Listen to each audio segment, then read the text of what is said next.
What happens if a tennis player jumps rope every single day? At first glance, it doesn't look like a tennis exercise. There's no ball, no racket, no opponent. Just you, a rope, and a rhythm. But here's the thing. A lot of elite tennis players use jump rope as a regular part of their training, not as a warm-up filler, as a serious tool. Because even though it looks simple, it trains the exact physical qualities that tennis demands. Explosive first steps, fast feet, coordination under fatigue, and the kind of lower leg conditioning that keeps you moving clean in the third set when everyone else is dragging. So what actually happens to your tennis game if you start jumping rope every day? Let's break it down week by week. Week 1.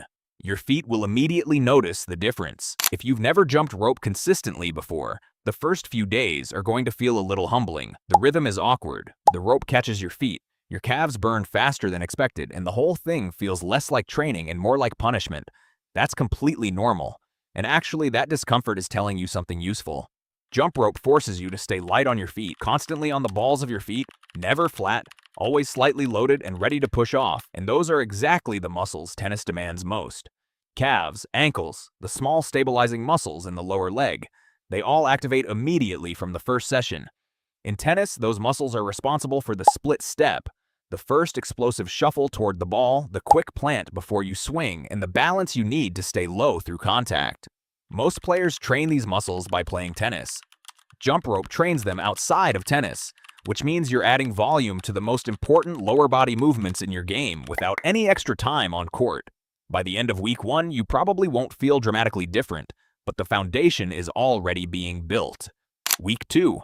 Your footwork starts getting faster without you trying. Something interesting happens in the second week. The rope stops catching your feet as often, the rhythm starts clicking, and you start noticing, on court, during practice, during warm-up, that your feet feel lighter and more responsive than they did before.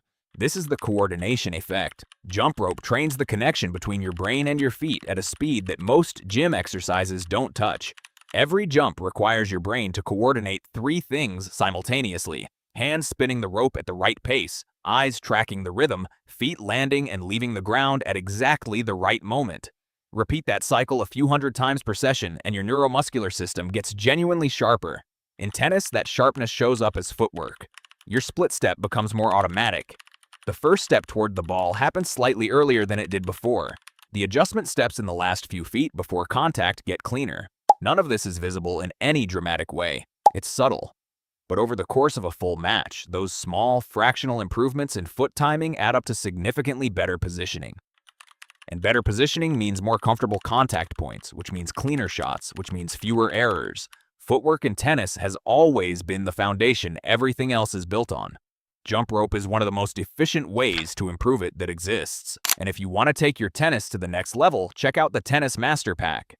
A pack that includes the Elite Player Guide with technical and tactical tips, the Become a Pro Guide where you'll learn how to become a pro tennis player, a full week fitness routine to take your fitness to the next level, and a prevention routine to prevent injuries and enhance recovery. This pack already helped hundreds of tennis players. Get your clicking on the link in the description. Let's continue with the video. Week 3. Your conditioning changes in a way that shows up late in matches. Tennis might look like a stop-start sport, but anyone who's played a full 3-set match, especially in heat, especially against a grinder, knows exactly how exhausting it gets. The legs get heavy, the breathing becomes shallow. The second step recovery that was smooth in the first set becomes labored in the third. Jump rope is a deceptively powerful cardiovascular exercise. It raises your heart rate fast and keeps it elevated. It forces your lungs to work harder. And done consistently for 2 to 3 weeks, it starts to improve your aerobic base in a way that translates directly to match endurance. The change you'll notice first is how fast your heart rate comes back down between points. One of the clearest signs of improving conditioning is faster recovery. Your baseline heart rate returns to normal more quickly after hard rallies, and when that happens, you arrive at each new point slightly fresher, slightly more able to focus, slightly more able to execute the shot you want rather than the shot you can manage given how tired you are. This matters more late in matches than early. The first set is won by skill. The third set is often won by conditioning. Jump rope builds the conditioning that makes the third set feel like the second. The hidden benefit: ankle strength and injury prevention. This one doesn't get talked about enough.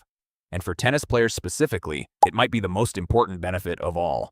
Tennis involves a lot of jumping and landing. Serves, overhead smashes, split steps on hard courts. Your ankles absorb enormous force repeatedly throughout every session and every match. Weak ankles don't just feel unstable. They're a genuine injury risk. Ankle sprains are one of the most common injuries in tennis, and a significant number of them happen to players whose supporting musculature wasn't strong enough to handle the landing forces they were dealing with.